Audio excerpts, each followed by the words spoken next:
Hi again. I'm Ed from Ed Talk Today. Watching our favorite sports teams in action is an American tradition. For many of us, it's what we do on our days off, when gathering with friends, whether it's on our big screen TVs or especially when seated in one of those fancy, flashy, glamorous new stadiums. The cheering, the jumbotrons, the sharing of team spirit with others. This thrill is perhaps one of the top ways we interact and enjoy the company of others. But have you ever wondered who really pays for those billion-dollar stadiums that seem to pop up every year or so? Chances are, if you're a taxpayer, you already have paid for them. Today, we're going to take a look at how billionaire team owners manipulate the system to get public money, taxpayer money, to subsidize these projects, and how this might adversely impact the needs of your community. And while taxes and ticket prices keep going up, it's worth noting that presently more than 50 U.S. cities are officially insolvent, according to one recent analysis. And of the 25 largest cities in the USA, 20 report budget gaps for this next fiscal year. So let's take a look at what's going on in places like Kansas City, Nashville, Washington, D.C., and Buffalo. And some related stories like the demise of the St. Louis Rams. The story of St. Louis Rams is a good place to start. The Edward Jones Dome was built in 1995 using a significant amount of taxpayer fund money. This was an incentive to get the LA Rams, to move to St. Louis, beginning in 1996. Well, the stadium wasn't even paid off when the Rams ultimately left town in 2016. Rams owner Stan Kroenke moved the team to Los Angeles, despite local attempts to keep that franchise in St. Louis. That included a proposed new stadium that would have cost taxpayers another $400 million. This left the city of St. Louis without an NFL team, and I dare say some bitter feelings. The city, county, and state ended up suing the NFL and received a settlement. But that didn't bring the Rams back, and it didn't return the money, public money, that went into maintaining that stadium that today is mostly unused. By the way, I want to mention Super Bowl 34. The Tennessee Titans versus the St. Louis Rams. Perhaps a high point for the St. Louis Rams. It was the only Super Bowl they would ever win, and coincidentally, it was the first and only Super Bowl I ever attended. I didn't have an allegiance to either team, and it was played in the Georgia Dome in Atlanta in 2000, not St. Louis. Yet my 9-year-old son and I can say to this very day that we saw the NFL team, the St. Louis Rams, win their only Super Bowl, defeating the Tennessee Titans, 23-16. This was a remarkable game in several ways. Rams quarterback Kurt Warner was the star, earning MVP honors for his performance and capping off a Cinderella season. But that game is famously remembered for the final play when Rams linebacker Mike Jones tackled Titans receiver Kevin Dyson just 1 yard short of the end zone as the game clock expired. These are moments that create emotions and team pride. It's a great time and great memories. Unfortunately, time was running out for that NFL team, the Rams, based in St. Louis. So let's talk about some of these stadium projects. Let's talk about Washington, D.C., the new Commanders Stadium.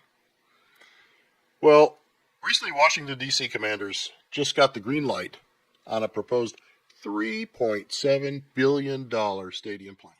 $3.7 billion Commander Stadium deal received final approval from the D.C. Council, as you said, in an 11-2 vote. Billionaire owner Josh Harris and the owners group will contribute $2.7 billion in private funding to the project, while the taxpayer cost is estimated to be $1.1 billion. More than $1 billion of public taxpayer money. When I say public money, that money is taxpayer money. That money is, no matter if it comes from bonds or sales tax or wherever it comes from, it's public money, and it doesn't get there unless taxpayers pay it one way or the other. But Washington, D.C. is a city with barely 700,000 residents and is in much need of better schools and better infrastructures. Detractors say it's just another case of shiny real estate projects eating up funds that could be better spent elsewhere. I don't know. What do you think? Supporters claim the new facility could revitalize the area around the old RFK Stadium. But do these expenditures of taxpayer money really pay off? Or are they just a way to subsidize the billionaires who own these teams? And is any promised economic boon to these cities truly accurate? Do they withstand the tests of time? A recent review of 130 empirical studies by economists Bradbury, Coates, Humphreys found that typical stadium subsidies suffer from limited economic and social benefits. And they don't justify this level of public spending. And a Brookings Institution report concluded that no recent facility appears to have earned anything approaching a reasonable return on investment. In plain language, the promises of jobs, new businesses, and booming tax receipts, in most cases, just doesn't come true.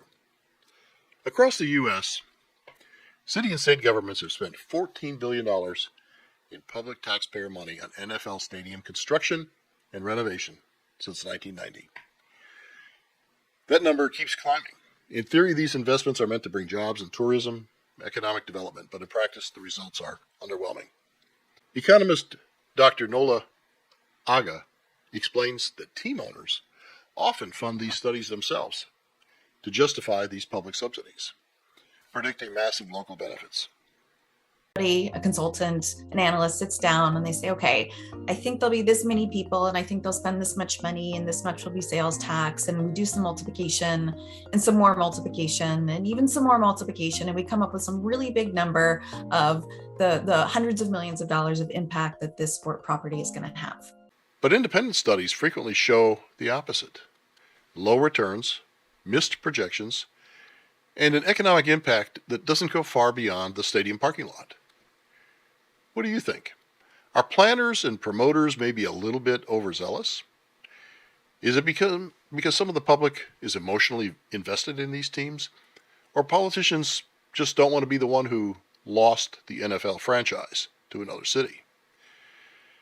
My guess is team owners understand these points and, in my opinion, take advantage of it. You can imagine that there's lots of assumptions that go into that. And the people that do these before the fact are hired generally by either the league or the team or the sporting body. And so they have some incentive, let's say, to maybe push the boundaries of those assumptions that they're making. And how about this one? The new Nissan Stadium is being paid for with one of the biggest commitments of taxpayer money for a sports stadium ever. Nashville, Tennessee, where lawmakers approved $1.2 billion in state and city funding for a new stadium for the Tennessee Titans. The total price tag, $2.1 billion. And if you do the math, you'll see that there's more public money being spent here than private. This amount of public financing for the new Nissan Stadium will be the highest level of public financing ever in U.S. history so far. This decision came despite widespread opposition from residents, activists, and some members of their Metro Council. Critics pointed out that local infrastructure, roads, schools, basic services continue to suffer, and yet taxpayer money flows to a team that is privately owned by a billionaire family. Let them fund their own building. Let them find funding. Because we're here struggling with inflation and this traffic. Meanwhile, in Buffalo, New York, a new stadium for the Buffalo Bills, referred to as the new Highmark Stadium, is on track to open for the 2026 NFL season. This stunning rendition of the finished stadium shows what? No covered stadium. For all this money, I found that fascinating. No cover. But the Buffalo Bills' identity is deeply tied to playing in severe weather elements. which many consider a home field advantage. We've seen the snow falling when the Bills were playing. The team and state leaders chose an open-air design to preserve this aspect of the game day experience. I like football, but I'm not going to sit in the stands with snow and ice on a freezing day. Personally. The total project cost has increased from an initial estimate of $1.5 billion to now over $2.1 billion. And the funding is a mix of public and taxpayer money. Despite the fact that the Pegula family has an estimated net worth of approximately $8 billion, the owners, and the franchise itself is valued at $6 billion. This project is still sucking $850 million of taxpayer money.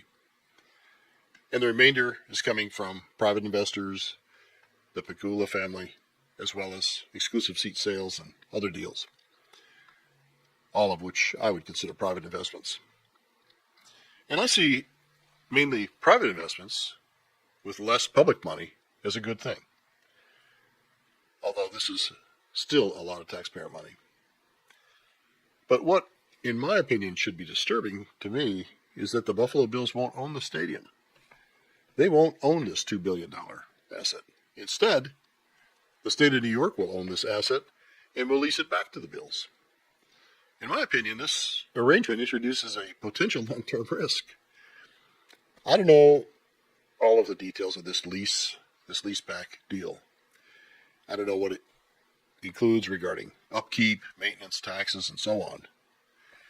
But there's a history of NFL teams negotiating leases and eventually walking away. This is especially risky as a stadium depreciates over time, possibly giving rise to renovations, or worse, enticing offers to move the franchise to another city. Promises of newer stadiums 10 years down the line. I guess the bottom line for me is this.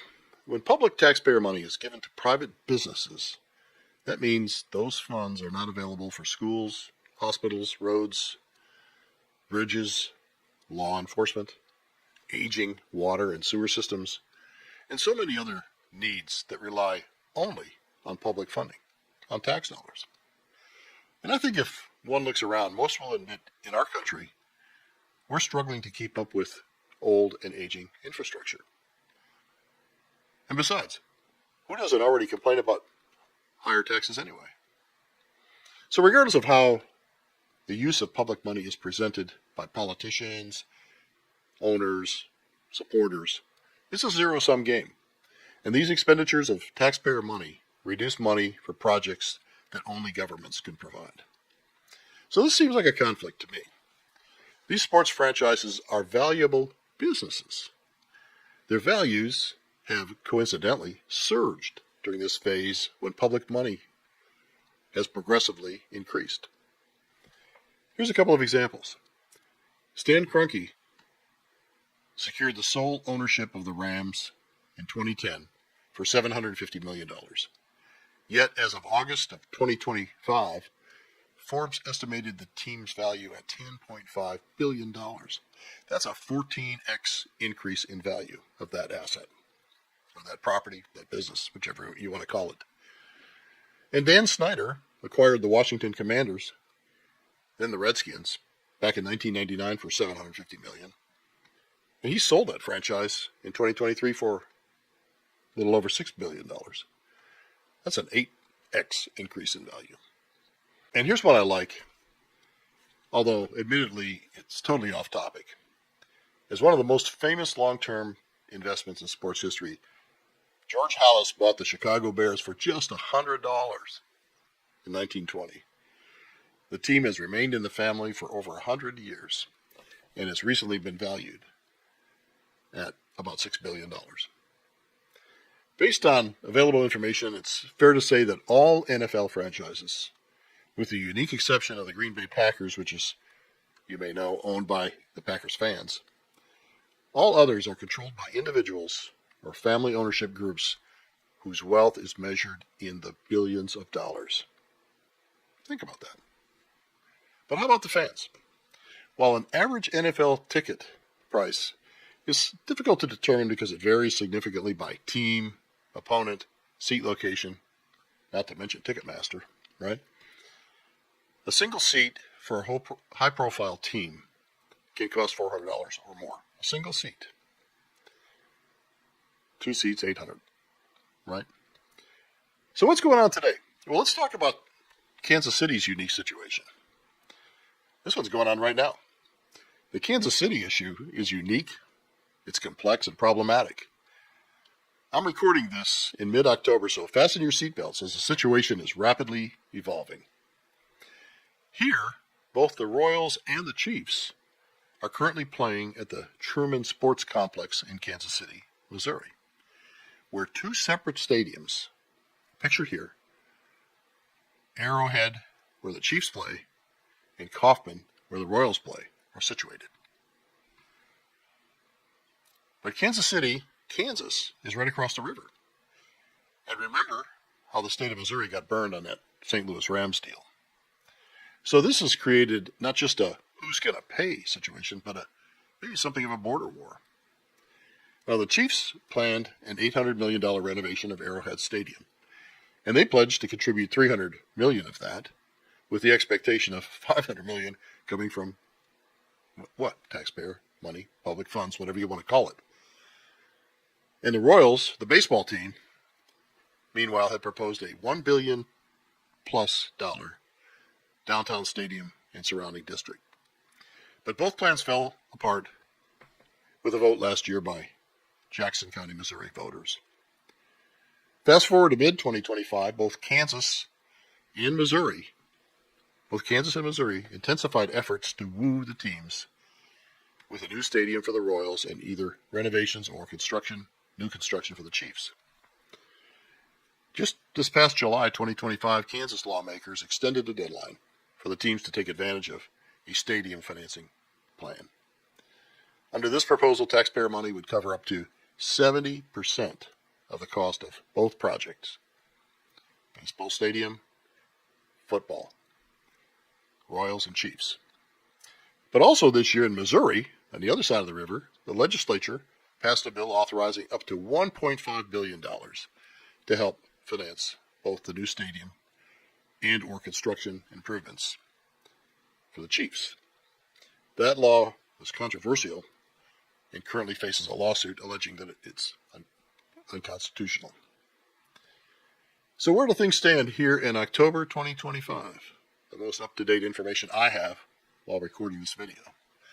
The Royals are actively negotiating with multiple municipalities. They are in substantial discussions with North Kansas City, Missouri, about a potential stadium project.